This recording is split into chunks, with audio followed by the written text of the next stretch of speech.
In this exercise, we'll get to request the place details from its ID using another method from the Places API. And that method is the getPlaceById method. Note that this method is subject to call limits monitored by the API we created earlier. Check out the link in this Google Places documentation, which I've linked in the instructor's notes below for more details. So let's see how we'll use that in code.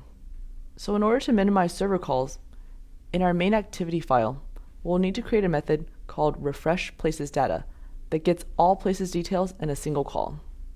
And I've added the beginnings of that here under our onConnectionFailed method. So start with querying all locally stored places IDs. Then create an array list of strings with those IDs to use for the getPlaceById call. Next, to fill up this list, simply loop over the cursor returned from the query and add each ID to the list. Next, call getPlaceById and pass in the Google API client. We'll also need to pass in the list after we've converted it into an array. So notice here that I'm using a member variable. This means that we need to define the Google API client as a member variable in order to access it here. And I'll declare it as a member variable up here. Now back to refreshPlacesData. Notice that the getPlacesById method returns a pending result of type placeBuffer. Well, a placeBuffer is a Places API object that acts as a list of places. So to retrieve the server's response, you'll need to set a callback for this pending result. Now to satisfy this, let's just create a new result callback and override the onResult method inside. Now when the server eventually replies with the places details, they'll be included in this placeBuffer parameter, places here. What we want to do here is update the recycler view with new information, which means that we need to make more changes to our adapter. So let's jump over into our place list adapter and make those changes. In place list adapter, we'll need to add a new member of type placeBuffer, and that will act as our data source for the adapter. So let's go ahead and call it mPlaces. Then update the constructor so that it takes in a placeBuffer and then uses it to set mPlaces. Next, we need to modify our getItemCount method. So getItemCount also needs to now return the number of items in mPlaces, as long as it's not null.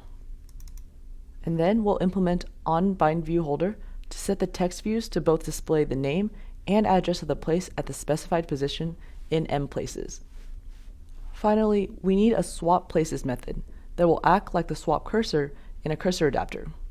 So this method will simply replace the current placeBuffer with a new one whenever new places are added or changed from the list. And finally, to reflect those changes in the recycler view, we need to call this.notifyDataSetChanged.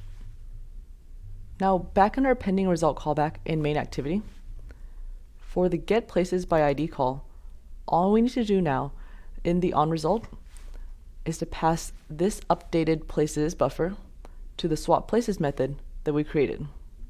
And we do so in this line here. So let's review what we've done so far. Whenever the refreshPlacesData method is called, it will query all locally stored places IDs and use that to call getPlaceById. GetPlaceById retrieves all those places details from Google's live server. When the server replies back with details, the adapter will swap the place buffer and then refresh the recycler view with the new places that were retrieved from the server. So when do we actually need to call refreshPlacesData? A good place to start would be right after adding a new place with the place picker, which means right after calling the insert method in the button click event handler. We should immediately call refreshPlacesData to reflect that the change happens in the recycler view.